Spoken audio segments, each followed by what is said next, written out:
everyone, welcome back to my channel, and if you are new, please make sure you hit that subscribe button and the notification bell so you're notified when I upload, which will be on Mondays. Today I'm going to be doing another recipes video for you, but before we do, let's point out the elephant in the room. If you don't follow me on Instagram, which you should, my username is markhalloran_, you would probably not be aware that I have no more braces now. Yep, I got them taken off. If you might remember, I had a big, massive gap because two teeth never came through, and so it caused a big gap. And my bottom teeth were just crooked anyway, so I had to get braces to fix that problem, and now finally got them taken off. Now the only thing I have to deal with is wearing a retainer until I stop growing. So as of right now, I've got a wire one on my bottom teeth, can't really see it, and then I've got an aligner one on the top teeth. I do have an aligner one for the bottom ones, but I only have to wear that at night. The top one, I have to wear all the time apart from when I'm eating. So get used to seeing videos of me with no braces from now on, hopefully, assuming I don't have to get them put back on again. But this video isn't about my teeth, this is about a cooking video, which I'm going to share with you some easy and healthy breakfast ideas. I've shared 2 videos on lunch ideas. Now I thought we should probably stray away from lunch for now, so you're probably getting bored of me just showing you a bunch of lunches, and instead move on to breakfast, the most important meal of the day, as they say. These recipes all incorporate fruit into them, which is an amazing food to have for breakfast. So if you're looking for a way to incorporate some fruit into your breakfast, try these because you'll love it. So let's get started. Okay, so first up we're going to start with this mango smoothie and seed bowl. So the first thing we're going to do is get out some frozen mango pieces, and you can use whatever ones you want. You can use like the little chunks, you can use like the slices. It doesn't matter too much because we're going to be blending it all up anyway, and we're also going to grab out some Greek yogurt too. So what I'm doing is getting a small bowl and pouring out half a cup of these frozen mango pieces. Try not to spill them everywhere, but I'm going to place them in the microwave for 30 seconds just to defrost them, as I don't want to break my blender. So we just want to lightly defrost them so that they're easy to blend. And then I'm just doing another 15 seconds, so actually 45 seconds. So once that's done, I'm going to place the defrosted mango into the blender, and I'm using a handheld stick blender, but you can use whatever you've got. A food processor would be preferable, but just use what you have, honestly, as long as it can make a smoothie. And then you're going to add a quarter of a cup of yogurt. I'm using Greek yogurt, but you can honestly use any yogurt, vanilla yogurt, coconut yogurt, whatever you like best. And I'm just getting out the stick blender attachment and just blitzing the mango and the yogurt. You want to give it a good blitz until the mixture's all nice and smooth and has the consistency of a smoothie. And once we've blitzed everything, we're going to get started on the crunchy topping. So we're taking a tablespoon of almond slivers, which is this whole packet. You can also use flaked almonds, doesn't really matter too much. And then a tablespoon of pepitas, also all of this packet. And what I've done was just put that in a dry frying pan on a medium heat, and we're just going to stir them around to make sure each bit gets consistently toasted. You want the almonds and pepitas to be golden, and once they are lightly toasted, just turn the heat off and transfer to a bowl or plate so that they don't cook any further, because otherwise they'll burn, which is not what we want. Then, in a bowl, we're going to pour that mango smoothie that we blitzed earlier into it, and that's going to be our base. And then I'm just getting out my toppings, and the thing about smoothie bowls is that you can honestly put anything in them, whether it's some kind of fruit, or nuts and seeds, some kind of grain or cereal. The choice is yours, honestly. Do what you want and what will work best for you. What I'm doing is taking 2 tablespoons of chia seeds, which is a good source of fiber and omega-3 fatty acids. And then I'm taking a couple spoonfuls of these sliced apricots, which were actually left over from a recipe that'll be featured in a future recipe video. So stay tuned for that. And I ended up finishing all of these. I'm also taking a banana,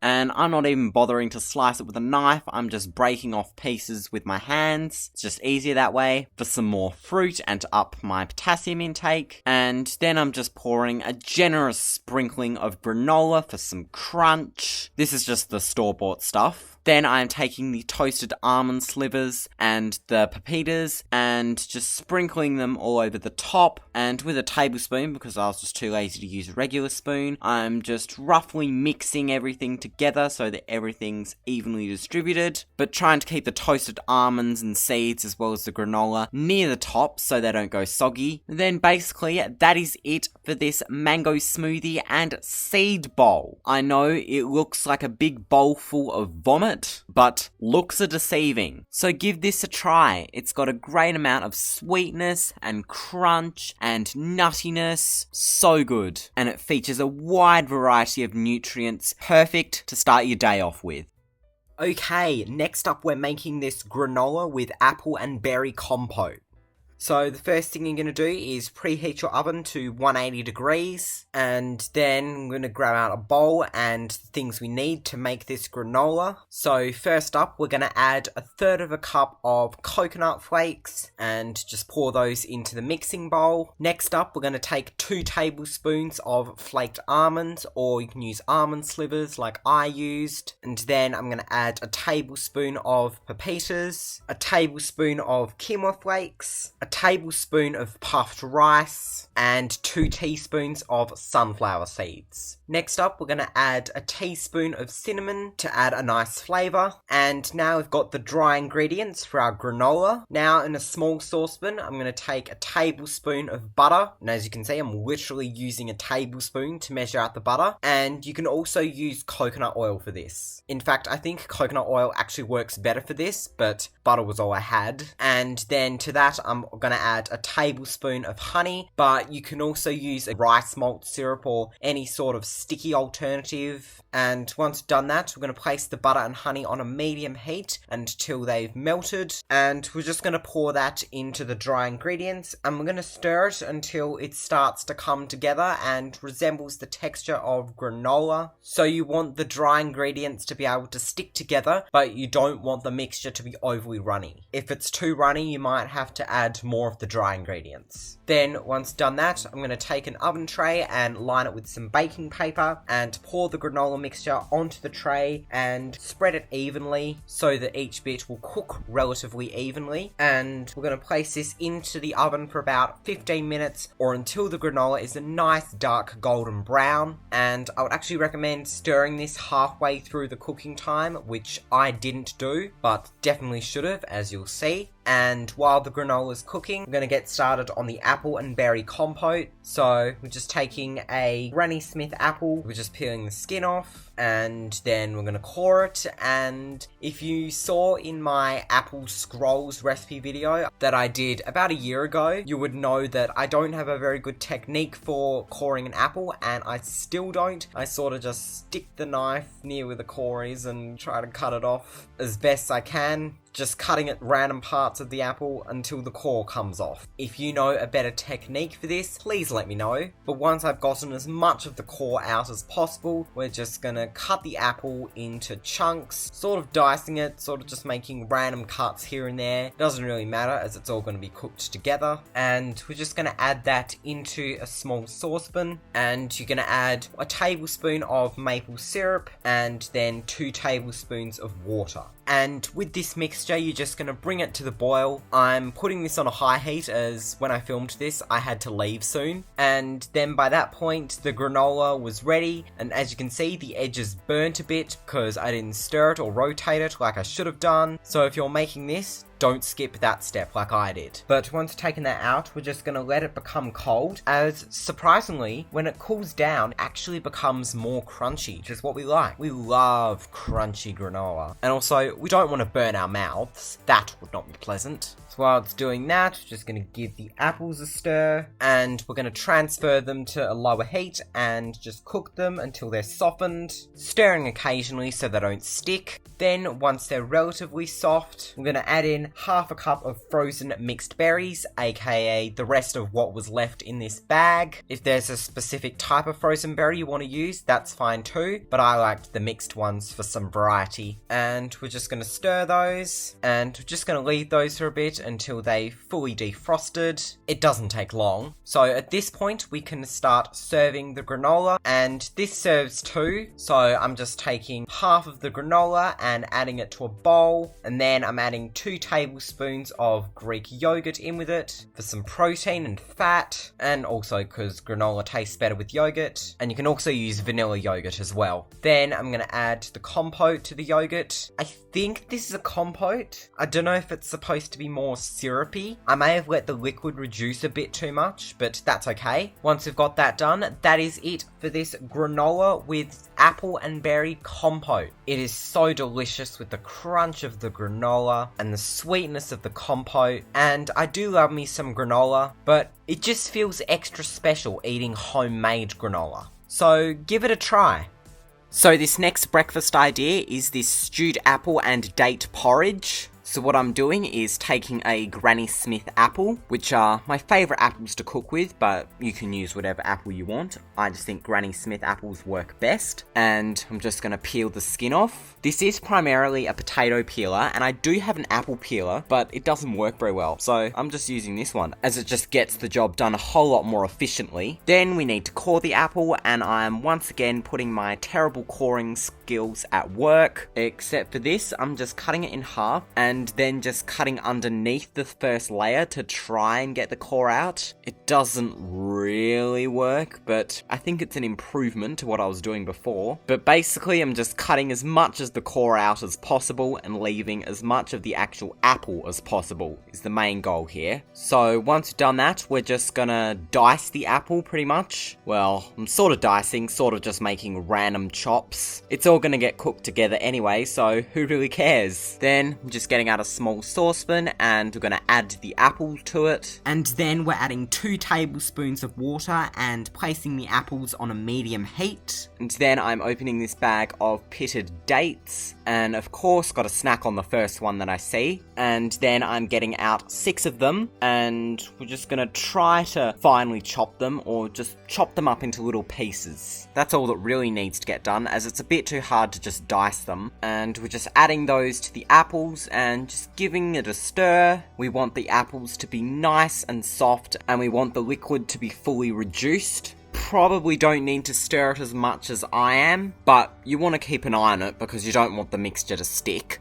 And while I'm waiting for that, gotta have some more dates. I actually never really used to be a big fan of dates, but now I think I'm truly addicted and I can't stop. Someone please help me. They literally taste like brown sugar. They're just so good. Then once the apples and dates are soft and the liquid is fully reduced, that's when you know that this mixture is ready. So we're just going to take that off the heat. So now to make the actual porridge, I'm placing half a cup of rolled oats into a bowl. Make sure it's microwave safe, as this is going in the microwave. And then I'm adding 2 half cups of water to the oats, so 1 cup of water in total for that ideal water to oat ratio. For more creamy porridge, you could use milk instead of water, but I'm not a fan of it being super creamy, so I just prefer to use water, but you do what you want. And then I'm adding the stewed apple and date mixture, and we're just going to mix that in with the oats and water, and then we're going to place this in the microwave for 2 minutes on high. You could just cook this on the stove, but I was just lazy and didn't want to have to use the saucepan again for the second time. Plus it saves you time, and you don't have to deal with getting porridge off the saucepan, which is a pain to do so, as it just sticks to everywhere. Then after 2 minutes, assuming the porridge hasn't overflowed, which is why I should probably use a bigger bowl than the one I used for this, to prevent that from happening, and we're just going to get out a dessert spoon and give the porridge a stir, and then so all of it is cooked adequately, we're going to place the porridge back into the microwave for another 60 seconds on high. hoping again that it doesn't overflow, which thankfully it didn't. And then after 60 seconds, going to take it out with oven gloves so don't burn our hands, unless you have a super strong pain tolerance, but I still wouldn't recommend getting out the bowl with your bare hands. Then for toppings, I'm going to take some chia seeds and just pour a generous amount onto the porridge, and for some extra sweetness, I'm going to take a spoonful of honey and just mix that in. And feel free to top the porridge with whatever you want. You could use some nuts or some other kinds of seeds, even some more fruit. The choice is yours, but there you go. That is it for this stewed apple and date porridge. This actually used to be one of the breakfasts I was given when I was little, so this dish is a little bit of a trip down memory lane and nostalgic for me.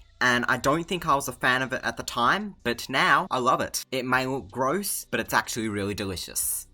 And this last breakfast are these frozen berry and yogurt pancakes. So what you're going to do is grab out a large bowl. We're going to grab a sifter and sift in 1 cup of plain flour or all-purpose flour. It'll have the same effect. And we're just going to sift that in so that the mixture's not lumpy. And then we're going to crack in 2 eggs, which are basically the bonding agents for this whole thing. And then we're going to add a cup of milk to align with the ratio of flour. And then we're going to get a whisk and just whisk the batter. You could use a food processor for this, or an electric beater, but I have neither of those, so I'm just using the good old-fashioned whisk. I mean, it works, it just takes a little bit more effort, because we don't want lumpy pancake batter now, do we? Then I'm going to get out a frying pan, and I'm just going to add some butter to it. Now, here is where I go wrong. You might think that you might need a whole lot of butter or oil for these so that they don't stick, but you really don't, because that just makes the pancakes all oily and gross, and they don't look as nice. So don't put as much butter as I did in the frying pan, and you'll come out with much nicer pancakes. But we're just going to place that on a medium heat and wait for the butter to melt. And while the butter is melting, we're going to take some frozen berries. No exact measurement, just a rough amount of them, probably about a couple of handfuls. And just going to place those in the microwave for 1 minute. And honestly, you probably don't even need 1 minute. 30 seconds to 45 seconds would probably be better, because we don't actually want to cook them, we just want to defrost them. But oh well. So once the minute is up, just going to take them out, and we're going to leave these to just sit for a while, in my case, for them to cool down, while we get started on cooking the pancakes. So I'm not even measuring how much I put in the pan, I'm just pouring a bit in and then stopping when I feel like it's big enough. But ideally, you probably want to pour about 1/4 cup of batter for 1 pancake, maybe less, up to you, depends on how big or small you want your pancakes to be. If you have a bigger pan, you could do multiple at a time, but my frying pan will only hold 1 at a time. So once the face up side starts to get all bubbly, that's when you know it's ready to flip, which is a heck of a lot easier to tell if you don't put so much butter in like I did. So we're just going to flip it, and you want to keep the other side cooking until both sides are golden brown. And then this probably could have done more time in the pan, but it's hard to tell when you add so much butter to the pan. And then we're just going to do the same thing, add some pancake batter to the pan. Once the face up side gets all bubbly, flip it, and then wait for both sides to be golden brown, and then just repeat depending on how big or small your pancakes. This mixture will make a varied range, but I would say with this mixture, this will probably make about 6 to 8 normal sized pancakes. Maybe more, maybe less, I don't know, that's just an estimate. Do what you want. This might even be too much for one person, but we all want different amounts of food, and that's okay. I'm also impatient when making pancakes, so I probably flip them a bit too early and take them off a bit too early, so they don't always look quite right, but they're still yummy. So we're just going to keep going until we've used up all the pancake batter.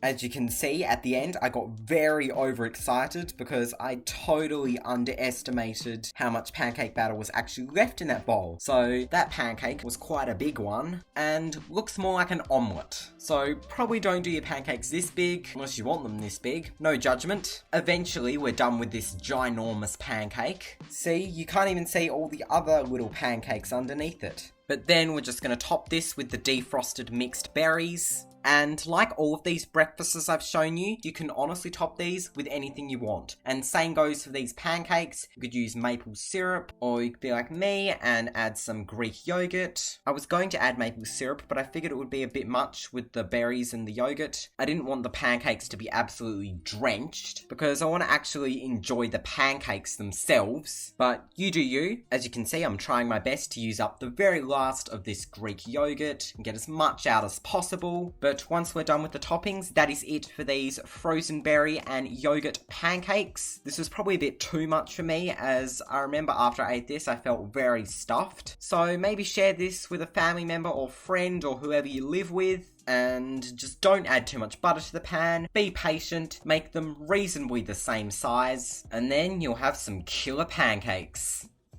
So that is it for this recipe video for these easy and healthy breakfast ideas. I hope you all enjoyed, and we'll try these out at home, particularly if you've just run out of breakfast ideas or are tired of having the same thing for breakfast every single day. Try one or all of these breakfasts to spice up your breakfast. It's always good to try different things. And please let me know in the comments if you're interested in seeing more of these recipe idea videos. I know I like making them, but do you? If so, please let me know in the comments down below. But thank you all so much for watching. Be sure to give this video a like if you enjoyed, and subscribe and hit the bell so you don't miss any new videos. So, till next time, in my next video, I shall see you then. Goodbye.